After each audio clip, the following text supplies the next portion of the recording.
Bonjour, je suis Isaac Milovo et je suis là pour échanger avec vous autour de deux points.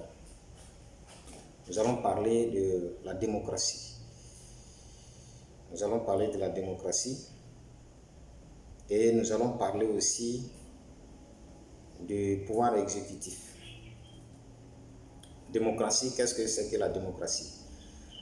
La démocratie peut être considérée comme le pouvoir du peuple pour le peuple, mais c'est du désordre, ça n'a pas de sens. Pouvoir du peuple pour le peuple, qu'est-ce que ça veut dire? Pouvoir du peuple pour le peuple, par le peuple, qu'est-ce que ça veut dire?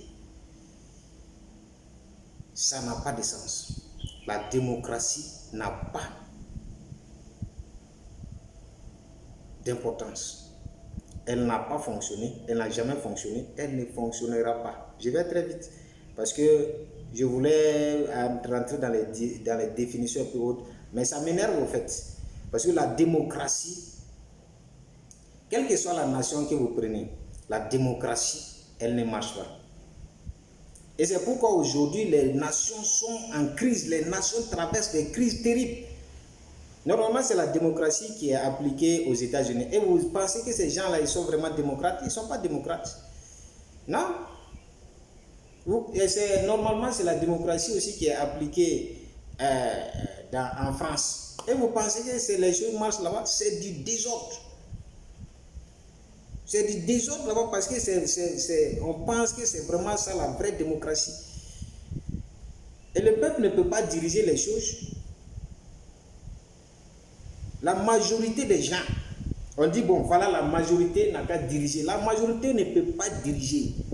Il faut un leader qui a une vision pour le peuple. Tu peux être là, tu ne sais même pas ce que tu veux. Quand on prend 80% de la population, 80% de la population, Dieu ne donne pas la vision à tous ces 80% là, non. Il donne une vision à un leader pour une nation. Et pour une période bien déterminée. Il a choisi Moïse pour conduire le peuple hors de l'Égypte. Il ne pouvait pas prendre tout le peuple. On dit, bon, qu'est-ce que vous pensez? Est-ce qu'on va rester ici ou bien est-ce qu'on va partir? La majorité allait dire, non, restons ici parce que nous mangeons nos carottes, tout va bien. On ne va pas prendre le risque de partir. Et la preuve est que quand ils sont arrivés aussi devant la mer Rouge, alors le peuple a dit, ah voilà, je savais que ces choses allaient arriver. Devant une barrière, devant une difficulté, ce même peuple-là qui a dit, ah, nous te suivons, ce même peuple-là va dire, alors nous ne pouvons plus accepter ces souffrances-là, nous ne pouvons plus. Non. Le peuple ne peut pas être porteur d'une vision. La vision est donnée à un homme, à une seule personne, pour le peuple. Et la nourriture du peuple, le bonheur du peuple, la prospérité du peuple se trouve dans cette vision-là.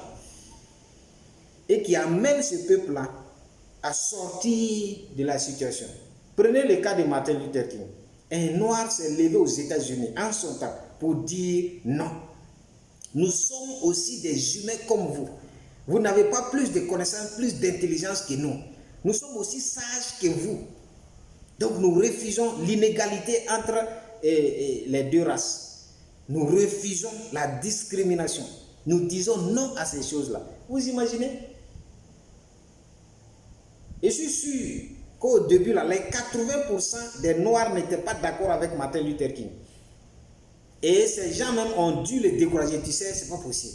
Nous avons été des esclaves ici. C'est comme ça que nous avons été pendant longtemps traités. Et donc, vouloir faire ça là, c'est trop risqué. Fais attention, ça ne marchera pas. C'est pas possible.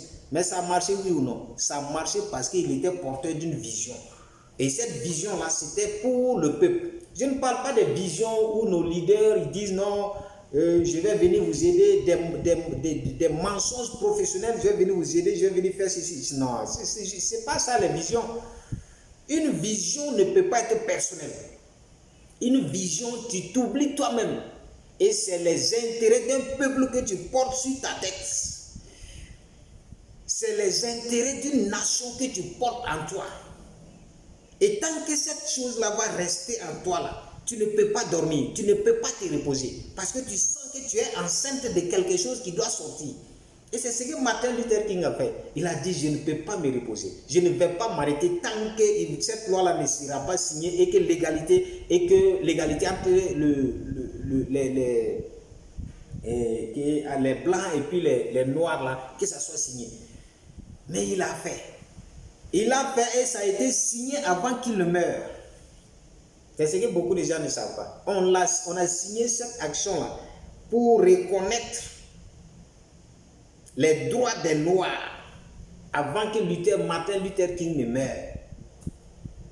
Et il a fait. Et puisqu'il vivait pour ça, pour cette vision, il a remporté la victoire avant sa mort. C'est pour ça qu'il vivait. C'était sa raison d'être. Et le leader doit être quelqu'un comme ça, qui porte une vision, qui est prêt à se sacrifier, à aller jusqu'au bout à cause de ce qu'il est en train de porter. Et tant que cette chose ne va pas sortir, le leader ne s'arrêtera pas. C'est de ça qu'il s'agit. Être là à défendre ses propres intérêts, être là à défendre sa famille, ses enfants, on ne pense qu'à son village seulement. Non, ça c'est pas du vrai leadership. Ou du moins c'est un leadership local.